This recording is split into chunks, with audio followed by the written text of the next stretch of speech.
Welcome the our channel. Today we how to deploy lynda.com Learning detailed guide step by step clearly. To begin deploying lynda.com Learning, ensure you have the necessary administrative access to your organization's account. Start by logging into your lynda.com or LinkedIn Learning account. Once logged in, navigate to the admin section of your dashboard. Here, you will find various options to manage your organization's learning environment. Select User Management to add or import users who will gain access to the platform. You can manually input user details or upload a CSV file for bulk user addition. Next, assign appropriate licenses to the users you have added. This step is crucial for ensuring they can access the course materials. After users are set up, head to the Content Management section.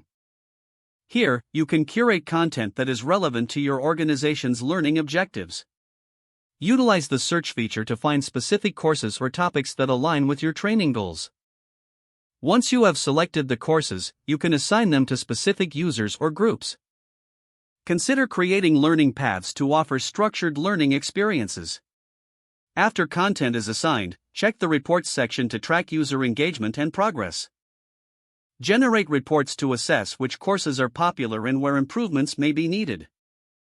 You may also want to set reminders for users to complete their courses to encourage engagement. Consider hosting a kickoff meeting to introduce the platform to your users. Provide them with resources, such as guides or tutorial videos, to help them navigate the platform. Encourage users to explore various features, such as bookmarking courses and utilizing mobile access. Regularly review feedback from users to improve the learning experience. Stay updated with new content offerings on lynda.com to keep your organization's learning fresh. Finally, make adjustments as needed based on user engagement and feedback to continually enhance the learning experience. If the page does not load, refresh the browser or try again in a private or incognito window. Make sure you are using the correct email address, then retype it carefully to avoid small typos. If your password is not accepted, use the reset option and create a new strong password you can remember. Check your spam folder for verification or security emails, then complete any requested confirmation steps.